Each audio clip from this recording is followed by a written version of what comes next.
Scarlett Hayes was 27 years old, and she was running like a madwoman through the pitch-dark streets of Manhattan on a November night so cold it cut straight through skin and bone. Her heart was hammering so violently it felt as though it might burst out of her chest, and her ragged breaths rose in thin white clouds that vanished almost as soon as they appeared in the frozen air.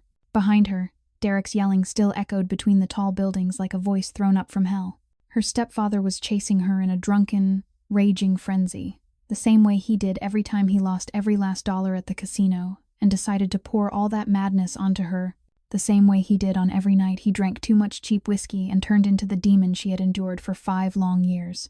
Ever since the day her mother closed her eyes for the last time, her lip had been split open, and blood still seeped out, salty and sharp on her tongue each time she swallowed. A bruise was already blooming on her left cheek where his fist had landed, and the ribs on her right side burned with every breath, as if someone were driving a knife into her again and again. But she didn't have time to think about pain. She didn't have time to cry, or to be afraid. She only knew how to run, how to hide, how to disappear into the New York night as if her life depended on it, because it did. Her life truly depended on whether she could get away tonight. Without realizing it, she ran into the Upper East Side, where the mansions and penthouses of New York's elite rose like fortresses of wealth, where the cars parked along the curb were worth 100 times more than everything she had earned in her entire life, where someone like her, hair a tangled mess, face smeared with blood and tears, wearing a thin hoodie that couldn't begin to hold back the biting cold, did not belong. And when her tear-soaked green eyes caught sight of a glossy black Rolls-Royce Phantom sitting in a deserted alley, tucked away from the streetlights, its rear door slightly ajar, as if fate itself were holding it open, she didn't think any further. She didn't weigh consequences. She didn't worry about who owned the car. She thought of nothing at all except the desperate need to escape, to vanish, to be safe for even a few minutes. She slipped inside and curled up on the floor between the front seat and the back, folding in on herself like a child trying to hide from a nightmare, trembling uncontrollably, and silently praying to whoever might be listening up there in the dark. Please don't let anyone find me. Please let me have peace for just one night without fearing the heavy footsteps and the alcohol-soaked breath of the man who had taken everything from her. What Scarlett didn't know, what she could never have imagined in the desperation closing over her in that moment, was that the Rolls-Royce Phantom belonged to Gabriel Rossi, the boss of the most notorious mafia family in New York, a man whose name alone was enough to make the entire underworld tremble, and that he would approach this car exactly 3 minutes later, a concealed weapon ready in his hand, and that this accidental meeting between a desperate girl fleeing hell and a mafia boss drowning in the icy loneliness of power would change both of their lives forever, in ways neither of them could possibly foresee. If you're ready for this story, please hit like to support the channel. Don't forget to share the video with friends who love deeply moving stories. And if you haven't subscribed yet, subscribe now and turn on notifications so you won't miss the next stories. Scarlett Hayes hadn't always lived in hell. There had been a time so long ago, that now she could only reach for it in the rare dreams that weren't overrun by nightmares. When she had been loved and protected, when she had grown up inside the warm embrace of the gentlest woman in the world. Margaret Hayes, her mother, was a nurse who worked the night shift at Mount Sinai Hospital in Manhattan, a woman with glossy auburn hair, just like Scarlett's, and green eyes that always shone with tenderness whenever they rested on her daughter. She had raised Scarlett alone from the moment the baby was born. After Scarlett's biological father walked out the instant he learned Margaret was pregnant, disappearing as if he had never existed in their lives at all. But Margaret never held a grudge, never complained, never spoke bitterly. She simply worked harder, loved her daughter more, and turned their small Brooklyn apartment into a home filled with laughter and simple dinners overflowing with love. Scarlett could still remember, as clearly as if it were yesterday, those Sunday mornings when her mother didn't have to work, when the two of them would curl up together on the worn old sofa, eating pancakes with cheap maple syrup bought from a discount store, watching old Disney movies on their tiny television. She remembered the nights her mother came home after a 12-hour shift, so exhausted her eyes could barely stay open. Yet she would still stop by her daughter's room, kiss Scarlett's forehead, and whisper that she loved her, that Scarlett was the most wonderful thing that had ever come into her life. They weren't rich, not even close, and it might have been fair to call their life a struggle, especially when Margaret picked up extra shifts to pay Scarlett's school tuition. But they had each other, and to the Scarlett of those years, that was enough. That was everything she needed in this world. But then everything began to change in the year Scarlett turned 17. when Margaret met Derek Collins at the hospital. Derek was an accountant for a health insurance company. He'd come to the hospital to handle some paperwork and happened to run into Margaret in the staff break room. He was 52 at the time, a man with neatly combed salt and pepper hair, a gray suit that always looked perfectly pressed, and a gentle smile convincing enough to fool just about anyone. Derek courted Margaret with bouquets bought from the corner shop, with dinners at a small Italian restaurant near the hospital, with sweet words about a steadier future, about Margaret no longer needing to work herself to the bone, about Scarlett having a father she could lean on. And Margaret, a woman worn down by carrying everything alone for 17 years, believed him. She believed the warmth in Derek's eyes whenever he looked at her. She believed the way he waited patiently for her after every long shift. She believed the promises of a better life he painted with words as smooth as velvet. They married in the spring of Scarlett's 18th year, a small ceremony at City Hall with only a few of Margaret's friends there as witnesses. Scarlett remembered standing there in a floral dress bought from a thrift store, watching her mother beam beside Derek, and how she tried to feel happy, tried to believe this was the beginning of something good, even though deep in her heart there had always been a small voice whispering that something was wrong, that something was hiding behind that perfect smile, and that voice had been right. Just 3 months after the wedding, when Derek officially moved into the Brooklyn apartment with the two of them, everything began to change in ways so subtle that Margaret didn't even notice at first. Derek started controlling the finances, saying he would manage the family's money because he was an accountant and understood these things better.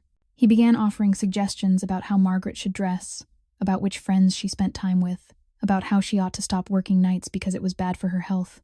And then, one night when Derek drank too much at a company party, he took his anger out on Margaret for the first time, just because she forgot to buy the brand of beer he liked. Scarlett could still hear the sound of that slap cracking through the small kitchen, could still see the stunned look on her mother's face, could still feel Derek's eyes as he turned to Scarlett, as if warning her not to say a single word. And that was only the beginning. 4 years after the wedding, when Scarlett had just turned 22 and was struggling to finish her second year at community college with a dream of becoming a graphic designer, Margaret began coughing up blood. At first, it was only faint streaks on a tissue that she hid so no one would know. Then it became the long fits of coughing in the middle of the night that stole her sleep. Then the relentless exhaustion that no amount of rest could wash away. Derek didn't care. He only complained that Margaret's coughing kept him up and ruined his workday, that she should take cough medicine instead of disturbing the whole house. But Scarlett saw it. She saw her mother's skin growing paler by the week, saw her eyes sinking deeper into her face, saw her body thinning as if something were eating her from the inside out. She begged her mother to see a doctor, and when the test results came back, Scarlett's world collapsed completely. Stage 4, lung cancer, already spread to her liver and bones, with a life expectancy of no more than a year. The doctor delivered those words in a calm, professional voice, as if he hadn't just handed down a death sentence to the woman Scarlett loved most in the world. Margaret had never smoked a single day in her life, but years of working in a hospital, breathing in chemicals and dust and whatever else drifted through those corridors, had silently planted the disease inside her without anyone knowing. The next 8 months were the longest and most painful months of Scarlett's life. She watched her mother wither day by day, from a beautiful woman with glossy auburn hair into a pale shadow, lying motionless in a hospital bed. Her hair nearly gone from chemotherapy, her skin stretched tight over bone because she couldn't keep food down. Derek never once came to the hospital to visit his wife. He said he hated the smell of hospitals, hated the sight of sick people, and Margaret should understand that. He stayed home instead. He drank every night. He still hit Scarlett whenever she came back late from the hospital because she had dared to make him cook for himself. Scarlett endured it all in silence. She didn't dare tell her mother, afraid it would worry her, afraid it would make her condition worse. Every day after class, she went to the hospital and sat by her mother's bed, holding that thin hand marked with bruises from IV needles, forcing herself to smile as if everything were fine, as if she weren't dying right alongside her mother, a little more each day. And then the last night came. The night Scarlett would never forget even if she lived 100 more years.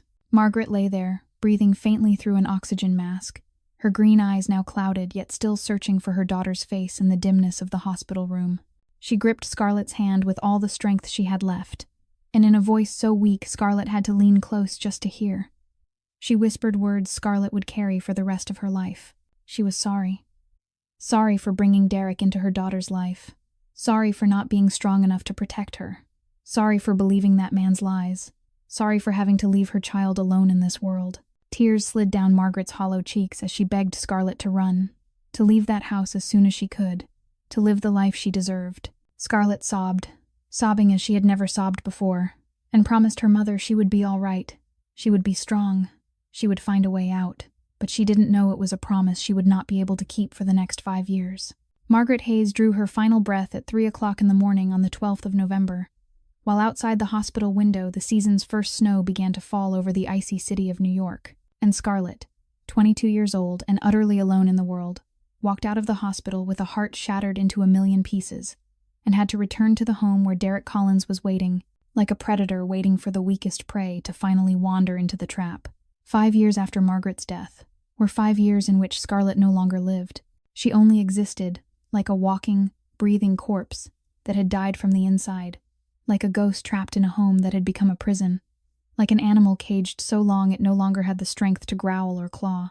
Right after her mother's funeral, Derek moved quickly to seize the entire life insurance payout, nearly $50,000 that should have belonged to Scarlett, money her mother had paid into for 20 years of back-breaking work, hoping to leave her daughter a better future. Derek told her, in the tone of someone granting a favor, that he would keep the money to take care of both of them, that Scarlett was too young and too foolish to manage that much money, that she should be grateful she still had him to look after her instead of ending up on the streets, wandering like an orphan no one cared about. And Scarlett, still drowning in grief, still dazed and uncertain about what to do with her life, accepted it in silence. It was the greatest mistake she ever made, and she would pay for that silence with the next 5 years of hell. Derek forced her to drop out of college, saying school was a pointless waste of money, and a girl like her didn't need a degree for anything. He found her a part-time job at a 24-hour convenience store near their apartment, the night shift from 10 o'clock at night until 6 o'clock in the morning. And every month when Scarlett got her paycheck, he would be waiting at the door to take every cent, leaving her nothing at all, not even enough to buy a cup of coffee or a pack of sanitary pads. Derek controlled every part of Scarlett's life with the meticulousness of a tyrant. He checked her phone every day, deleting every contact except his own number and the number of the store where she worked. He wouldn't let her have friends. He wouldn't let her go out except for work. He wouldn't let her speak to anyone, not neighbors, not coworkers, no one. She wasn't allowed to have her own bank account. She wasn't allowed to keep any identification, because Derek had hidden her passport, her birth certificate, her social security card in a place she could never find. She became invisible inside her own life, without an identity, without a voice, without the right to exist as a human being.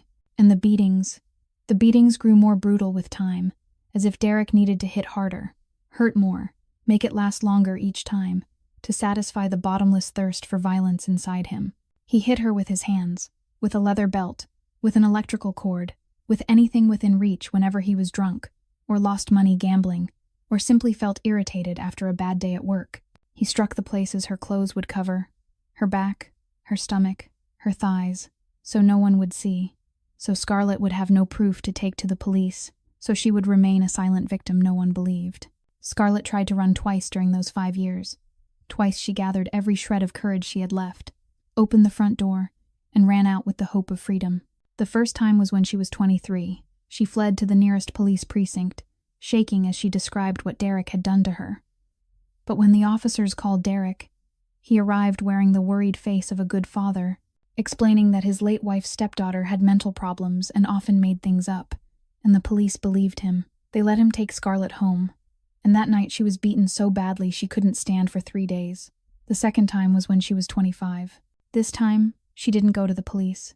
She ran to a shelter for abused women, hoping they would help her hide and start over. Derek had shown up with a lawyer and forged court orders, declaring him as Scarlett's legal conservator. He used his professional background to create a paper trail of fake mental breakdowns and hospitalizations, making it legally impossible for the shelter to intervene. After that, Scarlett never tried to run again. She had lost all hope, all will, all reason to keep fighting. She woke each day, went to work, came home, endured the blows, and waited for death to come and free her from this hell, the way death had freed her mother 5 years earlier. She didn't cry anymore, because her tears had run dry long ago. She didn't dream anymore, because dreams only brought more pain when she woke and realized she was still trapped in this endless nightmare. Scarlett Hayes, 27 years old, was no longer the girl with green eyes that once glittered with hope in the years she had with her mother. She had become an empty shell, a living ghost, a creature that knew only fear and endurance, and the expectation that the end could arrive at any moment. That fateful night arrived on a Saturday in November, when the early winter cold had begun to creep into every corner of New York City, and Scarlett had just come home from a 12-hour shift at the convenience store, her legs aching and her eyes nearly unable to stay open from lack of sleep. She knew something was wrong the moment she saw the lights still on at 6 o'clock in the morning, because normally Derek slept until noon on weekends and never woke up this early. Her heart tightened as she pushed the door open and saw him sitting there on the worn old sofa in the middle of the living room, a whiskey bottle almost empty in his hand, his eyes bloodshot from the drink and from something even more terrifying than drunkenness. A wild fury boiling under skin, gone a bruised, purplish red.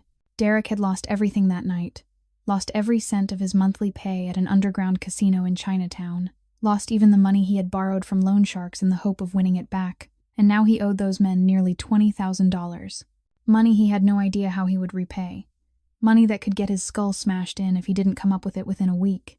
And as always, as every time over the past 5 years, Derek needed somewhere to pour his rage, needed someone to blame, needed a victim to torment, until he could feel that he still had power, that he still controlled something in his miserable life. He rose, staggering toward Scarlett with the eyes of a rabid animal, and began screaming that it was all her fault, that she was a cursed daughter who had brought bad luck to him from the day she was born, that if it weren't for her, Margaret would never have died, that Scarlett was a useless burden who did nothing but feed off him and ruin his life. The first punch landed on Scarlett's face before she could even react, so hard she fell backward to the floor and saw bright stars bursting behind her eyes.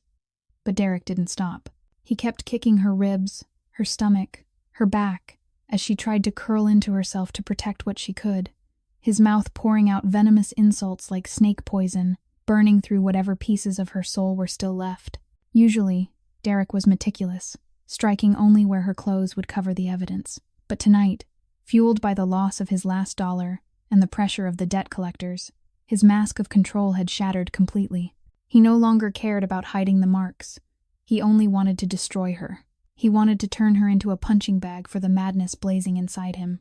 And then, in that moment, as Scarlett lay on the kitchen floor with blood on her lips, with ribs hurting so badly she could barely breathe, with her ears ringing from a blow to the head, she saw it.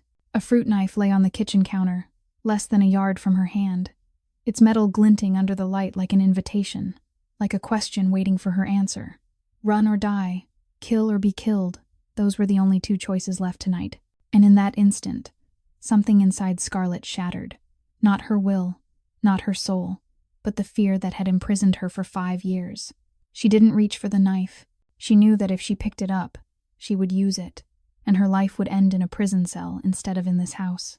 Instead, when Derek turned his back to grab more liquor, she snatched the nearest table lamp, a heavy ceramic lamp her mother had bought from a thrift store years ago, and hurled it at Derek with every last ounce of strength left in her battered body. The lamp shattered when it struck his shoulder, not his head the way she'd aimed, but hard enough to make him stumble and howl in pain and shock. And in that brief sliver of time, Scarlett ran. She bolted out of the kitchen, sprinted through the living room, yanked the front door open, and fled outside, into the bitter dark of New York, running as if hell itself were yawning open right behind her, running as if her life depended on every step, because it did. Her life truly depended on whether she could escape tonight. At the very same time, Scarlett Hayes was running madly through the pitch-dark streets of Manhattan to escape hell. Elsewhere in the city, in a VIP room on the top floor of an exclusive club known only to the richest and most powerful, Gabriel Rossi was bringing the most tense meeting of the year to an end with mafia bosses from other families. Gabriel was 36 years old, 6'1", with a solid, powerful build forged through years of training and fighting, his black hair as dark as night, combed back to reveal a high forehead and thick brows that seemed permanently drawn together, as if he were always thinking about something deeper than ordinary people could understand. But the most unforgettable feature on his face was his eyes, gray and cold as a winter sky before a storm, sharp as a blade waiting for its moment, eyes that could see straight through a man's insides and make even the most stubborn criminals lower their gaze, unable to meet his stare. He was the head of the Rossi family, the most powerful mafia empire in New York, with nearly 50 years of dominance over the underworld. controlling everything from casinos to smuggling, from real estate to the kind of dark contracts no one dared speak of in daylight. His father, Lorenzo Rossi, had built that empire from nothing with blood and tears and the bodies of anyone who tried to stand in his way. And when Lorenzo died of a sudden heart attack 5 years ago, Gabriel inherited it all, the glory and the burden, the power and the loneliness, the invisible crown and the shackles that could never be removed. Tonight's meeting had lasted nearly 4 hours, covering the division of new territory after a small Brooklyn family collapsed. The shipping deals moving goods through the port, who would control which streets and how much each side would pay for the privilege of doing business on someone else's ground. Gabriel had sat there for 4 hours with a face as unreadable as stone, listening to offers and threats from the other bosses, making decisions that could change the fate of hundreds with a single nod or shake of his head, and not for 1 second did he let the exhaustion gnawing at him show. But now, when the meeting was over and he stepped out of the club into the bitter air of a November night, Gabriel felt that weariness crash down like an unstoppable tidal wave. It wasn't physical fatigue, because his body was still strong and alive with energy. It was the tiredness of the soul, a deep, hollow depletion no sleep could heal, no glass of liquor could soothe, no woman could fill. Gabriel Rossi was one of the most powerful men in New York, able to have anything he wanted with a single phone call, able to make anyone disappear with a flick of his fingers, with hundreds of men willing to die for him and thousands more so afraid they didn't dare speak his name. But he was lonely. Lonely down to the bone. Lonely in the way only those who stand at the summit of power can understand. He had no one he could trust completely. No one to share the weight pressing down on his shoulders. No one who looked at him as a human being instead of a terrifying boss or a walking wallet. His mother had died when he was 15, and he still remembered with painful clarity the last night he saw her, lying motionless at the foot of the stairs, with blood flowing from her head, and his father standing over her with eyes like ice, saying it was an accident, that she fell down the stairs, that Gabriel wasn't allowed to cry because Rossi men never cried. He had no siblings, no close relatives, no real friends except Vincent Romano, the loyal right-hand man who had been with him since his teenage years. Many women had passed through his life, dazzling beauties drawn to his money and power, but none of them stayed long enough to understand who he truly was, and none of them wanted to. Vincent was already waiting beside the glossy black Rolls-Royce Phantom parked in a deserted alley a few steps from the club, ready to drive his boss back to the penthouse the way he did every night. But tonight Gabriel shook his head. He told Vincent to go on ahead, that he wanted to drive himself, that he needed a little time alone to think, to breathe, to exist as an ordinary man instead of a mafia boss carrying the whole world on his shoulders. Vincent hesitated for a second, because letting the boss go alone late at night was never a good idea in their world. But he knew better than to argue when Gabriel had made up his mind, so he only nodded, handed Gabriel the car keys, then stepped back into the darkness and disappeared like a silent shadow.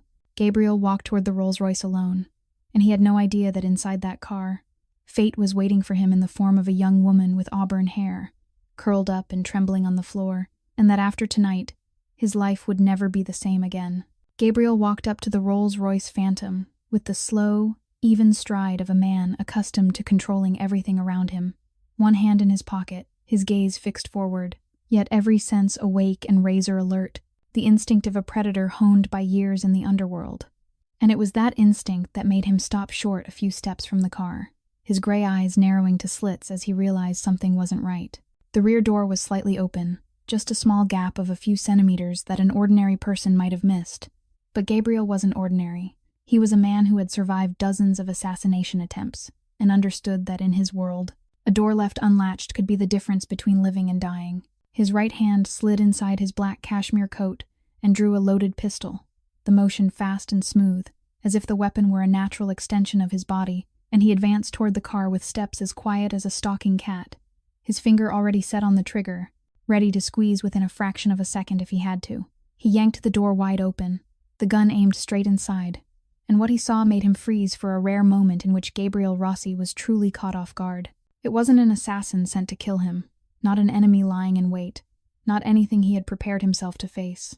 Instead, he saw a girl, a young woman with auburn hair in a wild, tangled mess like a bird's nest, and wide green eyes staring in terror at the barrel of his gun, huddled on the floor between the front and back seats like a small animal cornered and waiting for death to fall at any moment. For several endless seconds, no one spoke. No one moved, the tension in the air so thick it could have been cut with a knife.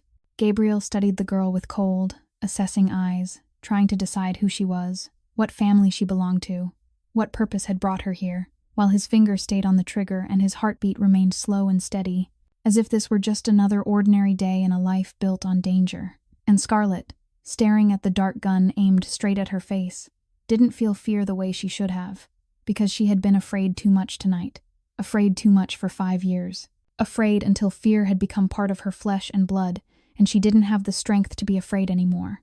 If this man shot her now, at least it would be quicker than what Derek would do to her if he found her. But then Gabriel's gray eyes moved from her face to the rest of her body, and he saw everything. He saw the torn lip with blood dried into a dark line along her chin, saw the bruise spreading across her left cheek like a poisonous flower blooming on pale skin, saw the way she clutched her right ribs, as if trying to keep herself from breaking apart, saw the thin hoodie smeared with grime and marked with small tears, saw the way her body wouldn't stop trembling from cold or fear or both.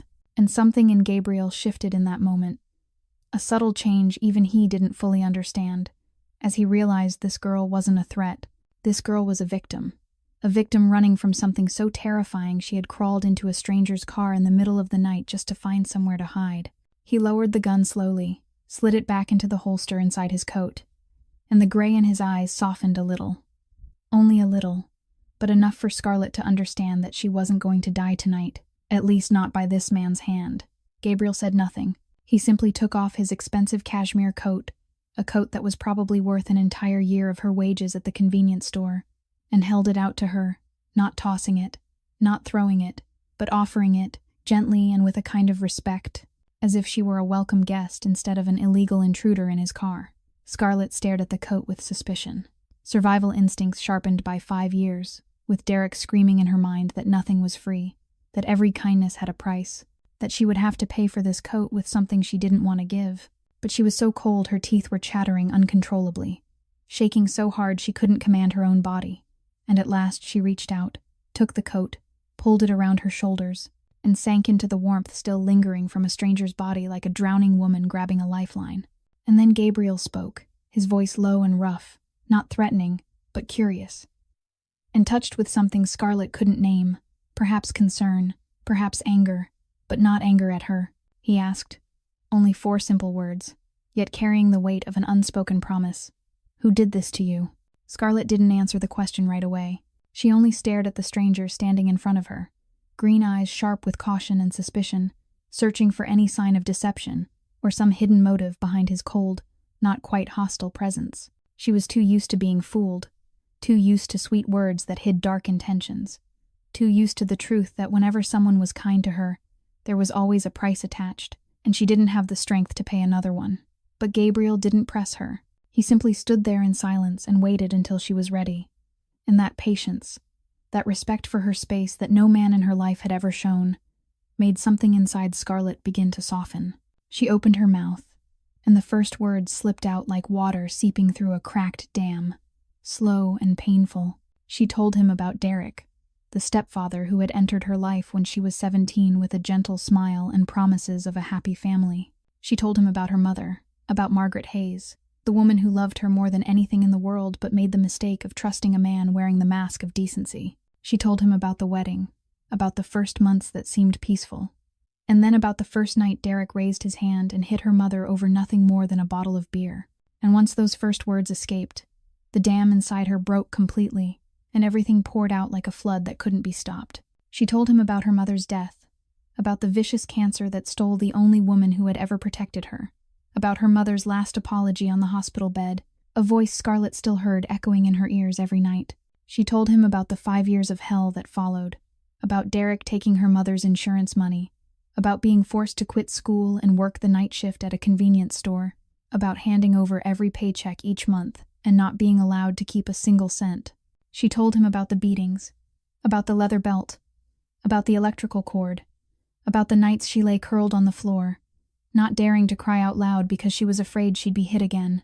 She told him about the 2 times she tried to run, about the police who didn't believe her, about the shelter that couldn't keep her, about the forged documents Derek used to turn her into someone with no right to decide her own life. She told him about tonight, about the gambling losses, about Derek's fevered rage, about the most brutal beating in 5 years, about the moment she saw the knife and had to choose between running and dying. Gabriel listened to it all without interrupting even once.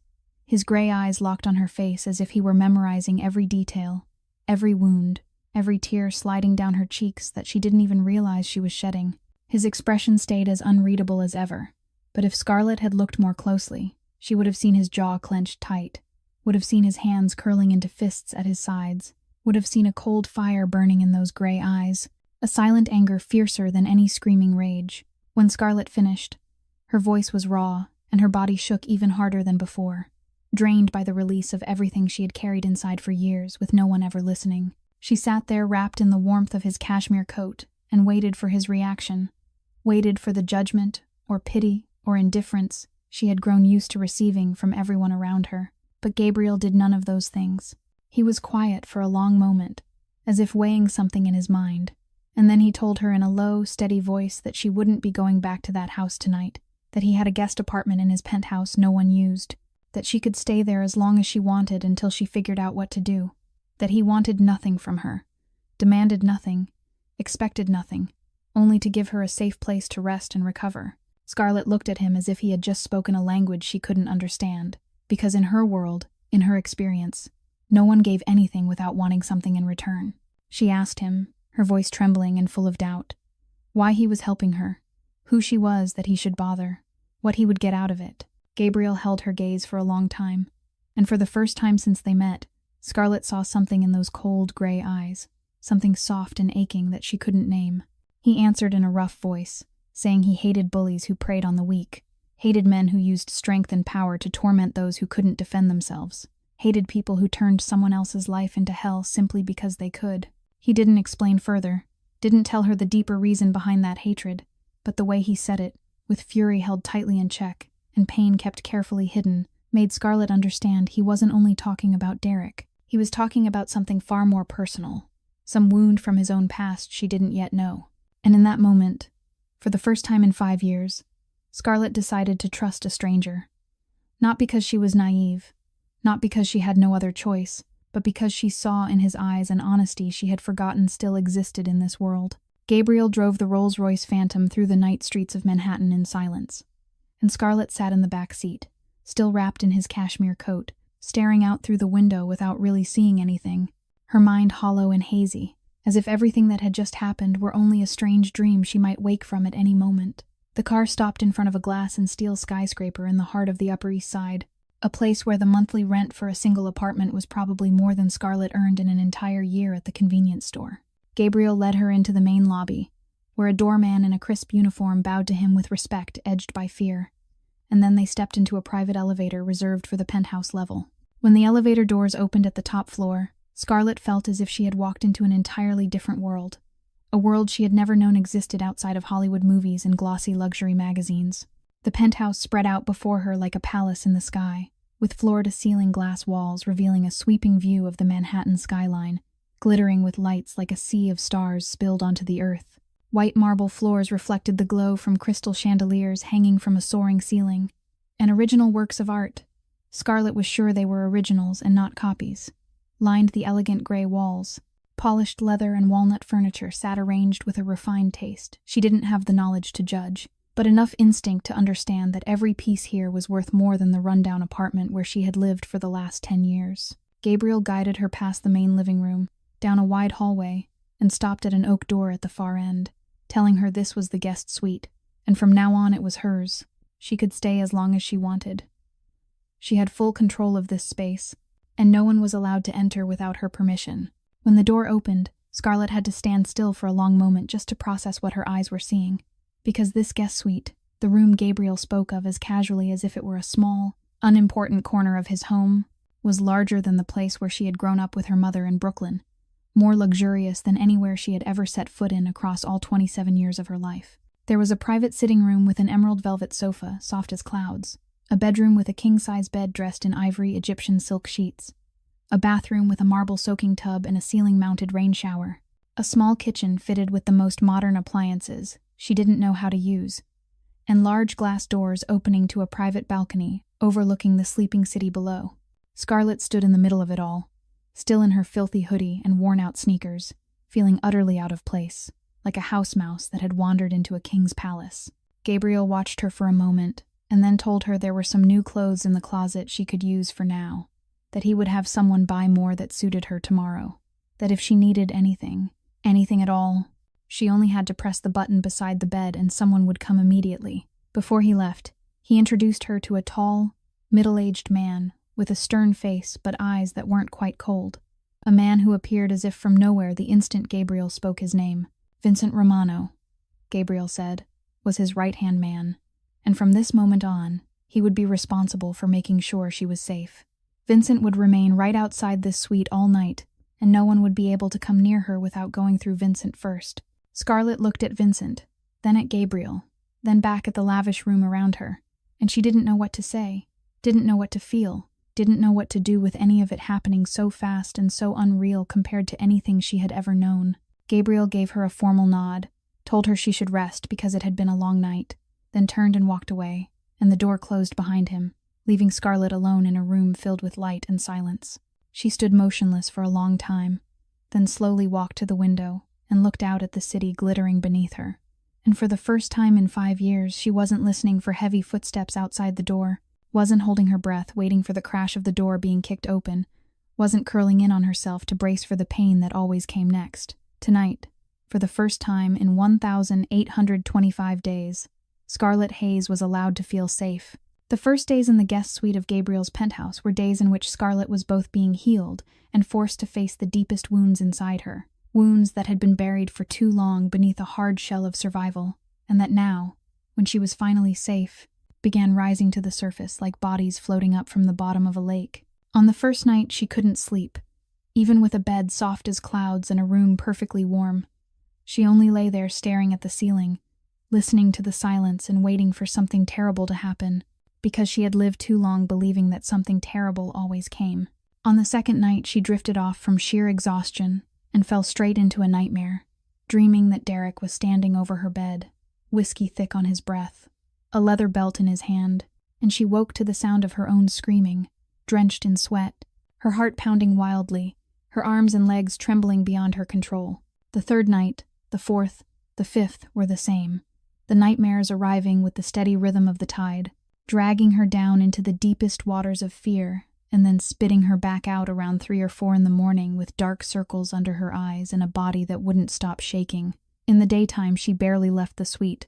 She was afraid to step outside, afraid of strangers, afraid that any sudden noise might be a sign Derek had found her and was coming to drag her back into hell. Whenever someone knocked, even if it was only a staff member delivering food, she would jump, her heart racing, and it took her minutes to steady herself and remind her own mind that she was in a safe place, that Vincent was standing guard outside, that Derek couldn't reach her here.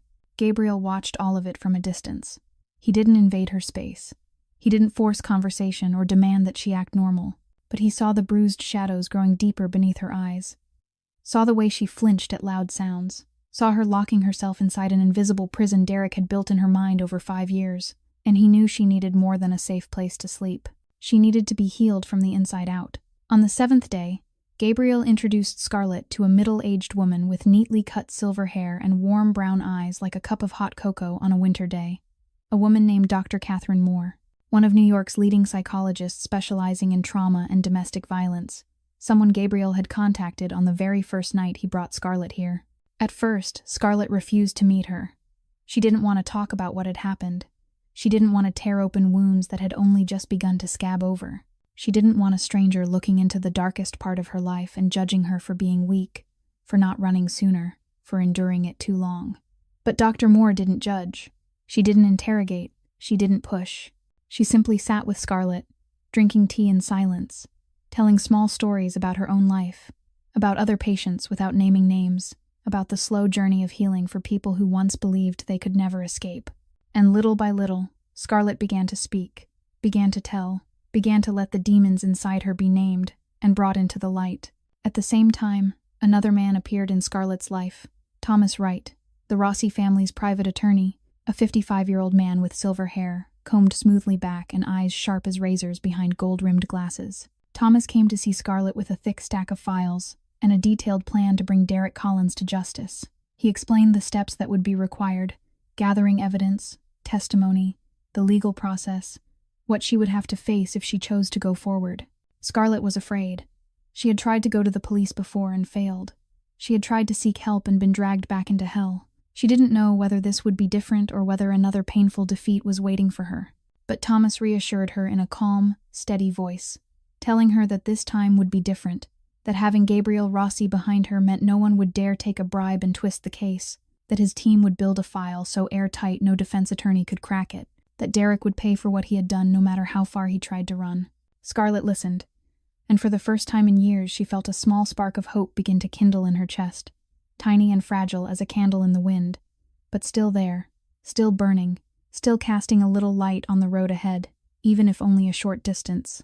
Day by day, with Dr. Moore's support and Gabriel's boundless patience, Scarlett began to open up, began to trust, began to allow herself to heal from wounds she had once believed would never heal. Gabriel Rossi was no stranger to the pain Scarlett carried inside her. He understood it more clearly than almost anyone in the world, because he had once been a 15-year-old boy standing helplessly, watching his mother endure the very same things Scarlett had endured, and that memory still burned in his mind like a scar that never healed, even after more than 20 years had passed. His mother, Isabella Rossi, was an Italian woman with long black hair like a river of night and the warmest brown eyes Gabriel had ever seen. A woman born to love and be loved, yet fate placed her in the hands of Lorenzo Rossi, the most ruthless and cold-blooded mafia boss New York had ever known. Lorenzo married Isabella when she was only 18. An arranged marriage between two mafia families meant to strengthen power, and Isabella had no right to refuse, no right to choose, no right to decide her own destiny. She tried to love Lorenzo, tried to be a good wife, tried to build a happy family out of bricks that had been rotting from the very beginning. But Lorenzo didn't know how to love. He only knew how to possess and control. And when Isabella failed to meet his unreasonable expectations, when she dared to have her own opinion, or dared to look at him with eyes that weren't frightened enough, he would teach her a lesson with his fists. Gabriel still remembered the nights he lay in his room listening to his mother's crying through the wall. The mornings he saw her wearing sunglasses to hide bruises around her eyes even inside the house. The times he asked why she was hurt and she only gave him a sad smile and said she'd been careless and fell, that he shouldn't worry. He had known the truth early on. He had known what kind of man his father was, but he was only a child. He had no strength, no power, no way to protect his mother from a man the entire New York underworld feared. And then that fateful night came. The night Gabriel was 15 and studying in his room when he heard screaming and crashing from downstairs. He ran to the staircase and saw his mother lying motionless at the bottom, blood spilling from a wound on her head, the warm brown eyes now fixed and seeing nothing at all. Lorenzo stood there at the top of the stairs, looking down at his wife's body with eyes as cold as ice, without a flicker of emotion, without a tear, without a trace of regret. He spoke to Gabriel in a tone as casual as if he were talking about the weather, saying that Gabriel's mother had slipped and fallen down the stairs, that it was an unfortunate accident, and that Gabriel wasn't allowed to cry because Rossi men never cried. Gabriel knew it wasn't an accident. He knew what his father had done, but he couldn't prove it, couldn't say it, couldn't do anything except stand there as they carried his mother away and swallow his tears. That night, when the whole house had fallen silent and Lorenzo went to bed as if nothing had happened, 15-year-old Gabriel knelt beside the dried blood on the marble floor and swore an oath he would carry for the rest of his life. He swore he would never become his father. He would never raise a hand to strike a woman.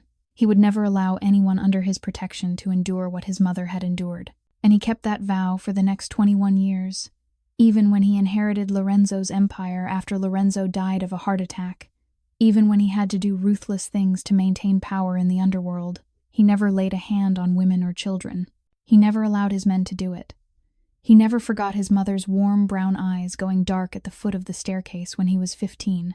And now, when Gabriel looked at Scarlett Hayes, the auburn-haired girl with green eyes far too familiar with fear, he saw his mother in her. He saw Isabella in the way Scarlett flinched at every sound, in the way she lowered her head as if bracing for a blow, in the way she couldn't trust any kindness because she had been betrayed too many times. But Gabriel also saw something more than that, something he didn't fully understand and didn't dare name, an attraction that reached beyond pity or sympathy, a desire to protect her not only because he hated bullies who preyed on the weak, but because he wanted to see her smile, wanted to see those green eyes brighten with happiness instead of dim with fear. wanted to be the reason she felt safe in a world that had been far too cruel to her. 2 weeks had passed since that fateful night, and Scarlet Hayes had begun to recover in ways even she hadn't expected.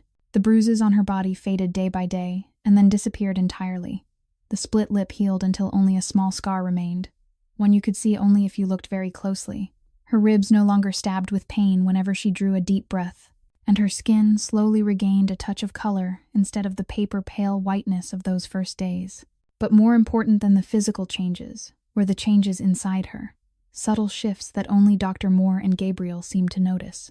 The way she no longer flinched so violently at every sound, the way she began to hold someone's gaze when she spoke, the way, now and then, a small smile would flicker across her mouth when something amused her, a smile still cautious and fragile as a newly opened butterfly wing.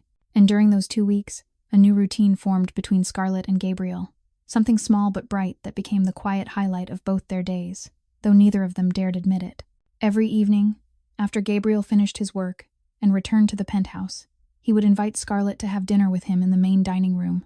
Not a lavish banquet with dozens of courses like the dinners he attended for business, but a simple meal, with the two of them sitting across from each other at a long oak table, eating traditional Italian dishes prepared by his private chef, talking about things that had nothing to do with the mafia or violence, or the shadows waiting beyond the door. Gabriel told her about his legitimate businesses, about real estate projects, and the Italian restaurant chain he was building, about the books he read when he couldn't sleep at night, about the collection of classic jazz vinyl records he had quietly gathered since he was young. Scarlet listened, and her green eyes slowly brightened with curiosity and a pleasure she thought she had lost long ago. And then she began to speak as well, to share pieces of herself she had kept hidden for 5 years. One night, when dinner was finished and they were sitting on the balcony looking out over the city glittering with light, Scarlet told Gabriel about her dream, the dream of becoming a graphic designer that she had been forced to abandon when Derek made her leave school. She told him about evenings in her dorm room with an old laptop, teaching herself Photoshop and Illustrator through videos on YouTube, about her first designs, clumsy but full of passion, about an art professor who praised her and said she had real potential if she kept going.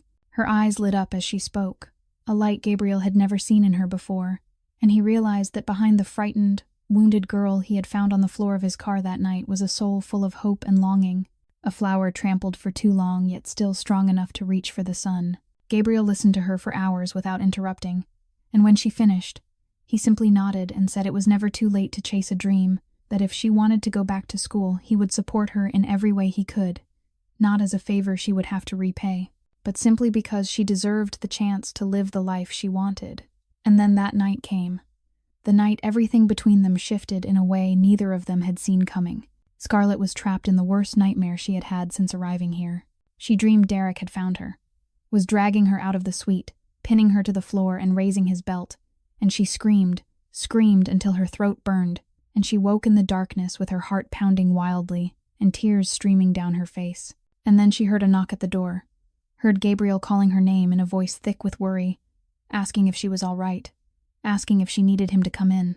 Scarlet couldn't answer. She only cried the way she hadn't cried in years.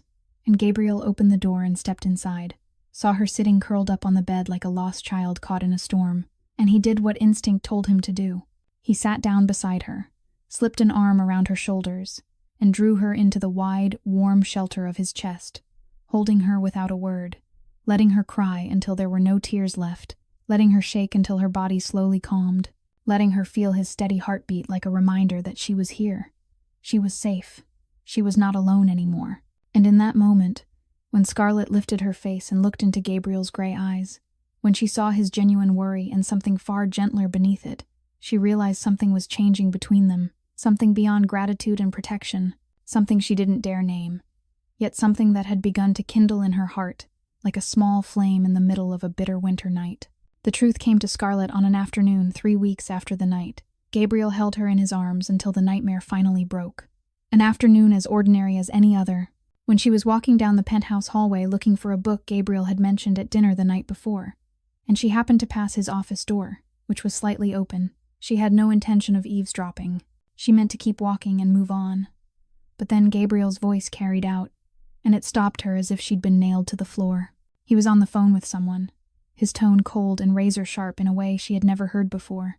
nothing like the gentle patience he gave her each evening. He spoke about territory, about shipments, about dealing with a traitor who had dared feed information to a rival family, about sending a clear message so others wouldn't dare follow. Those words, those phrases. Scarlett had heard enough in movies about the underworld to understand what they meant, to understand who the man was who had saved her, given her shelter, held her while she cried in the dark. Gabriel Rossi was Mafia, a boss, a man living outside the law, and perhaps a man who had done terrible things she couldn't even bring herself to imagine. She stepped back, then another step, then turned and hurried to her suite, slamming the door behind her and sitting on the bed with her heart racing and her mind spinning with 1,000 unanswered questions. Had she fled one hell only to fall into another? Had she trusted the wrong person again? Had she been foolish enough to be fooled by kindness on the surface while another monster waited underneath? But that evening, when Gabriel knocked on her door to invite her to dinner as usual, Scarlett opened it and looked straight into his eyes with an expression he had never seen from her before. An expression filled with doubt and pain, and a question she didn't have to speak aloud. Gabriel understood immediately. He had lived in this world too long not to recognize the moment someone discovered the truth about him. And he didn't try to lie, didn't try to justify himself, didn't try to soften what he truly was. He told her in a low, direct voice that he was the head of the Rossi family, that his family controlled much of New York's underground activity, that he had done things the law would condemn if there were enough proof, that he was not a good man by the standards of ordinary society. But he also told her he had never lied to her about anything, that everything he had done for her had come from sincerity, that she had every right to leave right now if she wanted, and he would still make sure she was safe from Derek wherever she went, that the choice had always been hers and he would respect whatever decision she made. Scarlett didn't say a word. She only closed the door again and left Gabriel standing alone in the hallway, and she spent the next 3 days inside her suite, thinking, wrestling, weighing, placing two men on the scale of her life and measuring them against each other. Derek Collins, an accountant, an ordinary citizen, a man society would look at and see someone respectable, with a steady job and a gentle smile, yet behind closed doors a demon who had tormented her for 5 years, stripped her of freedom and dignity, turned her into an empty body that knew only fear and endurance. Gabriel Rossi, a mafia boss, a man outside the law, someone society would condemn as a dangerous criminal who belonged behind bars. Yet in the past 3 weeks he had given her shelter without demanding anything, hired a psychologist and a lawyer to help her, listened for hours as she spoke about buried dreams, held her at night when she cried without ever touching her in a way that was wrong, given her choice when Derek had stolen every choice away. And Scarlett realized a simple but profound truth it had taken her 27 years to understand. Titles and jobs did not define a person. Actions did. And an ordinary man could be a demon while a mafia boss could be the only one who treated her like a human being worthy of respect. On the 4th day, Scarlett opened her door and stepped out, walked down the hallway to Gabriel's office, where he sat behind his desk, gray eyes full of worry as he watched her come in. She didn't say much. She only said she had decided to stay, that she didn't care who he was in the world outside this penthouse, that she only cared who he was to her, and he had shown her that for 3 weeks through actions, not words. Gabriel looked at her for a long moment.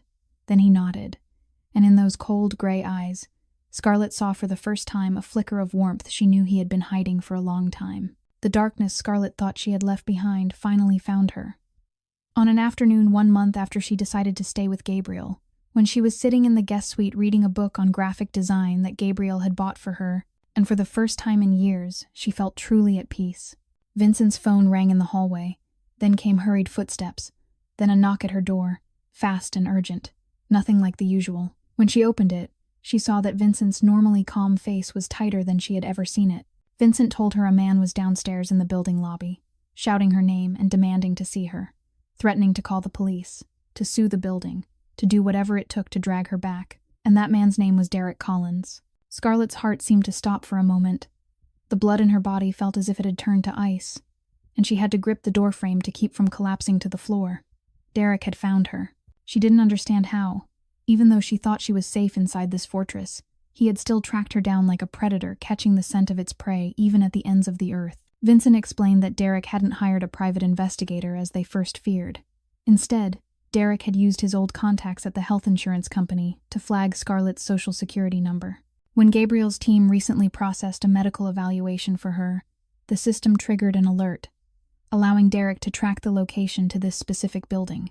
Gabriel was informed at once, and he appeared beside Scarlett only minutes later, his face cold as ice, and his gray eyes burning with a fury she had never seen before, a silent rage more frightening than any screaming. He took her hand and asked whether she wanted to go downstairs and face Derek or whether she wanted to stay up here and let him handle it.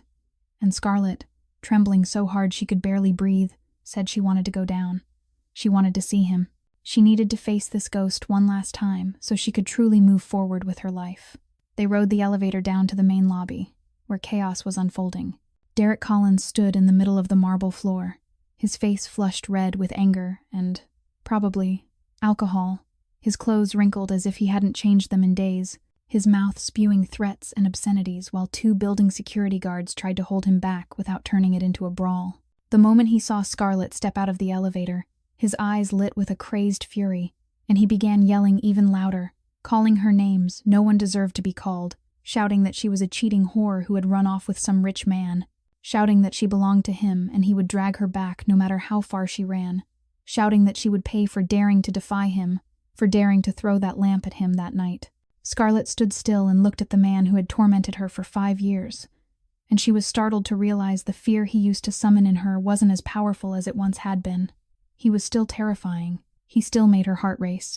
But she wasn't the weak, solitary girl she had been 5 years ago. She had Gabriel beside her, Vincent behind her, an entire team ready to protect her. And most of all, she had herself, a Scarlett Hayes who had begun to reclaim strength and self-worth after years of being crushed. Gabriel signaled to his own security men, who had appeared so quietly she hadn't even noticed, and they seized Derek in an instant, wrenching his arms behind his back and driving him down to the floor even as he kept screaming and cursing. Gabriel looked down at Derek with an expression that could kill, and he told Scarlett in a voice as cold as winter that he could take care of this man right now, that Derek would disappear and no one would ever find the body, that this was how Gabriel's world solved problems, and Derek deserved that fate. But Scarlett placed her hand on Gabriel's arm and shook her head. She told him she didn't want Derek to die that easily. She didn't want him to vanish into the night as if he had never existed. She wanted him to face what he had done in a court of law. She wanted him to stand before a judge and hear her describe every beating, every night of terror, every scar on her body and in her soul. She wanted him to look her in the eyes when the jury declared him guilty. She wanted him to rot in prison for years, with the knowledge that she had won and he had lost. She told Gabriel she wanted justice, not revenge, and the two were not the same thing, even if they sometimes looked similar. Gabriel studied her for a long moment, and then he nodded, the respect in his gray eyes deeper than ever, because he knew how much strength and courage it took for a victim to stand up and demand justice, instead of letting someone else take revenge. And Scarlett Hayes, the girl who had once curled up on the floor of his car that night, had become a woman far stronger than she yet realized. The weeks after Derek was taken into custody were weeks in which Scarlett had to face her past in the most direct and painful way, because she had to tell her story again and again. To the police, to the prosecutor, to social workers, and every retelling meant reliving memories she had tried to bury for 5 long years. Thomas Wright, Gabriel's attorney, worked without rest to build an airtight case against Derek, gathering statements from neighbors who had heard screaming echo from the apartment at night, tracking down former co-workers from the convenience store who had seen bruises on Scarlett's body, and most important of all, arranging a complete medical evaluation for her at Mount Sinai Hospital, the very hospital where her mother had once worked for so many years. The results of that examination made even those who already knew Scarlett's story shudder, because her body carried undeniable proof of 5 years of hell. The doctor documented 3 ribs that had been broken and healed improperly because they were never treated, leaving small deformities that only an X-ray could reveal. There was a long scar along her scalp, hidden beneath her hair, from the time Derek threw her into the corner of a table and she had stitched the wound herself with ordinary needle and thread because she wasn't allowed to go to the hospital. There were small, scattered scars across her back and thighs, the remnants of beatings with a leather belt and an electrical cord. And there were the psychological injuries Dr. Catherine Moore recorded in her professional report: post-traumatic stress disorder, chronic anxiety, recurring nightmares, an exaggerated startle response to sudden triggers.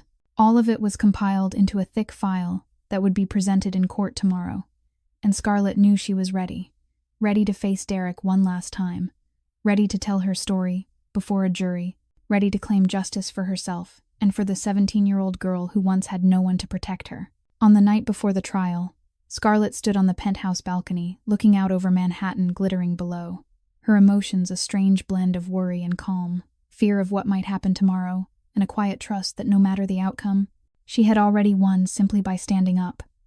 She didn't hear Gabriel's footsteps until he was beside her, his shoulder nearly touching hers, the warmth of his body spreading into the cold December air.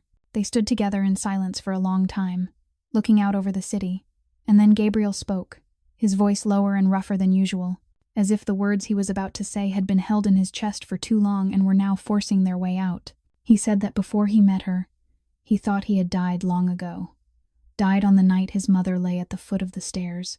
Died the moment he understood that power and money could buy almost anything except love and sincerity. He said he had lived like a walking corpse for years, doing what had to be done to keep his empire standing, meeting who he needed to meet, saying what he needed to say, while inside him there was a vast emptiness nothing could fill. Until the night he opened his car door and saw her, a young woman full of injuries and fear, yet brave enough to run, strong enough to survive, still pure enough to look at him as a human being instead of a terrifying boss. He told her he loved her, not the possessive, controlling love Derek offered, but a love that made him want to see her happy whether that happiness included him or not, a love that made him want to protect her, but also want to see her stand on her own feet, a love that made him willing to wait as long as she needed to heal, and willing to accept it if she decided he wasn't the man she wanted. Scarlett turned to look at him, and for the first time she truly saw Gabriel Rossi. Not the cold mafia boss everyone feared, not the powerful man who always controlled every situation, but a man opening his heart to her with all the vulnerability he had hidden for so many years. And she cried, tears streaming down her cheeks. But these weren't tears of pain or fear like all the times she had cried over the past 5 years. These were tears of happiness. Happiness at being loved. Happiness at being seen as a human being with worth. Happiness that after so much darkness she had finally found light. She didn't answer with words. She answered by stepping closer, placing her hand over his chest where his heart was beating, then rising onto her toes and pressing her lips to his. Gently and tenderly, a kiss that demanded nothing, claimed nothing, simply two souls who had found each other in the dark finally daring to touch beneath the stars. The morning of the court appearance arrived beneath a slate-gray sky and heavy clouds that warned of an approaching winter storm, yet Scarlett Hayes woke with a strange calm she hadn't believed she could feel on the most important day of her life. She stood before the mirror in the guest suite and looked at the woman staring back, and she almost didn't recognize herself, because the woman in the glass was no longer the thin girl with hollow eyes and a sickly pallor from 2 months earlier.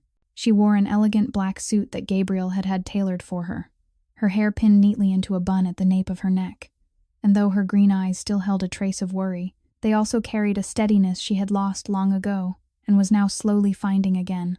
Gabriel took her to the Manhattan Federal Courthouse in a different car, not the Rolls-Royce Phantom where they had first met, and he held her hand tightly the entire drive, saying nothing, letting his presence remind her that she wasn't alone anymore. When they stepped into the courtroom, Scarlett saw Derek Collins for the first time since the day he was taken into custody in the lobby of Gabriel's building, and she almost didn't recognize him.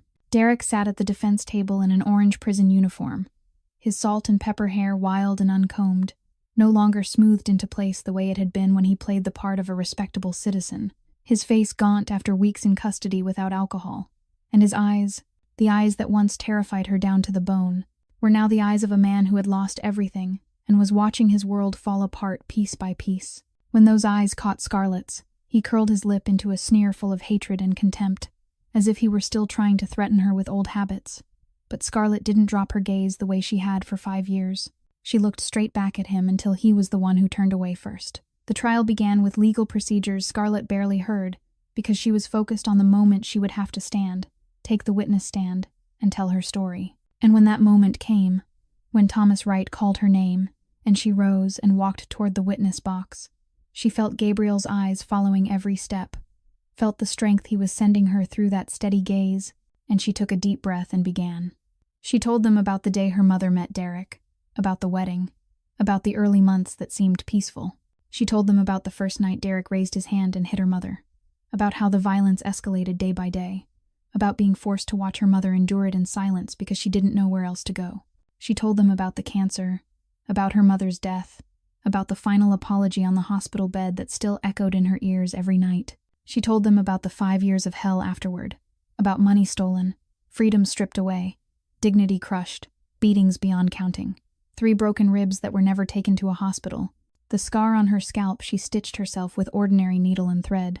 She told them about the 2 times she tried to run and failed, about the police who didn't believe her, about the shelter that couldn't keep her, about the forged paperwork Derek used to turn her into a prisoner inside her own life. And she told them about the fateful night, about the most brutal beating of all, about the moment she saw the knife and had to choose between running and dying, about how she chose to run and found freedom in the place she least expected. Her voice trembled in the first minutes, but the longer she spoke, the stronger she became, because every word leaving her mouth was another chain being loosened. Every truth brought into the light was another step toward real freedom. After Scarlett's testimony, the prosecutor called other witnesses one by one: the neighbor who had heard screaming at night but had been too afraid to intervene, the former coworker from the convenience store who had seen bruises on Scarlett's wrists and asked about them only to have Scarlett shake her head in silence, the doctor from Mount Sinai presenting the medical findings with x-rays showing ribs that had been broken and healed the wrong way, Dr. Catherine Moore reading a detailed psychological report on the injuries Scarlett carried in her mind. Derek's defense attorney tried to fight back, tried to paint Scarlett as mentally unstable, inventing stories to punish her stepfather. But there was too much evidence, too many witnesses, and the scars on Scarlett's body could not lie. The jury took only 2 hours to reach a verdict, and when the judge spoke those 2 words, guilty, Scarlett felt as if a 1,000-pound stone had been lifted from her chest, and she could finally breathe after 5 years of suffocation. Derek Collins was sentenced to 8 years in prison for assault, unlawful confinement, and extortion. And when the sentence was read, he began to shout, curse at Scarlett, threaten that he would find her when he got out and make her pay. But Scarlett wasn't afraid anymore. She stood, walked toward the defense table where Derek was held firmly by 2 officers, and looked straight into his hate-filled eyes with a calm that surprised even her. She told him, her voice steady and clear enough for the entire courtroom to hear, that you have no power over me anymore, that I'm not the frightened girl I was 5 years ago, that you can rot in prison thinking about what you've done, and when you get out, I'll still be here, still living, still happy, because you lost and I won. A year had passed since the trial ended, and Derek Collins was sent to federal prison to serve an 8-year sentence, and Scarlett Hayes had become an entirely different person from the trembling girl who once crawled into Gabriel's Rolls-Royce on a bitter November night a year earlier. She completed an online graphic design program that Gabriel financed for her, not as a gift or a favor she had to repay, but as an investment in a future he believed she could build. She began taking her first freelance projects, designing logos for small coffee shops in Brooklyn, creating promotional images for local businesses. And every month, when she looked at her own bank account, the first account in her life she had ever been allowed to have, she felt a pride no words could hold.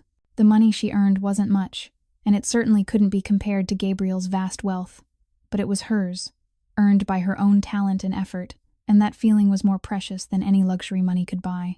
She still lived in the guest suite of Gabriel's penthouse, but now she wasn't there as a refugee in hiding.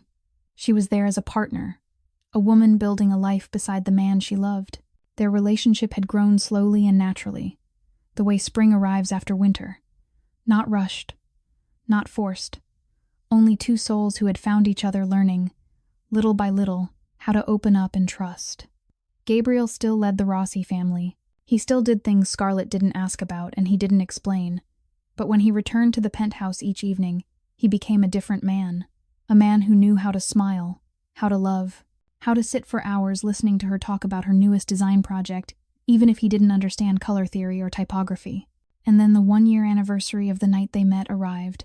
Another cold November night that felt eerily like the one before, when Gabriel took Scarlett to a rooftop restaurant with a sweeping view of Manhattan glittering below.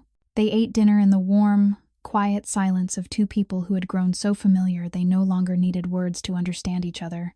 And when the meal was over, Gabriel led her out to the balcony, where cold wind brushed through her auburn hair and the city spread beneath them like a carpet woven from light. Scarlett thought they were simply taking in the view, as they often did. But then Gabriel turned to face her, and in his gray eyes, usually so cold, there was a softness and vulnerability she had seen only once before, the night he confessed his feelings to her on the penthouse balcony. He reached into his coat pocket and drew out a small black velvet box, opened it to reveal a diamond ring, neither too large nor too small, simple yet exquisite, perfect in a way Scarlett didn't know she wanted until she saw it. But Gabriel didn't kneel the way proposals in movies always did. He stood facing her, level with her, looking straight into her eyes.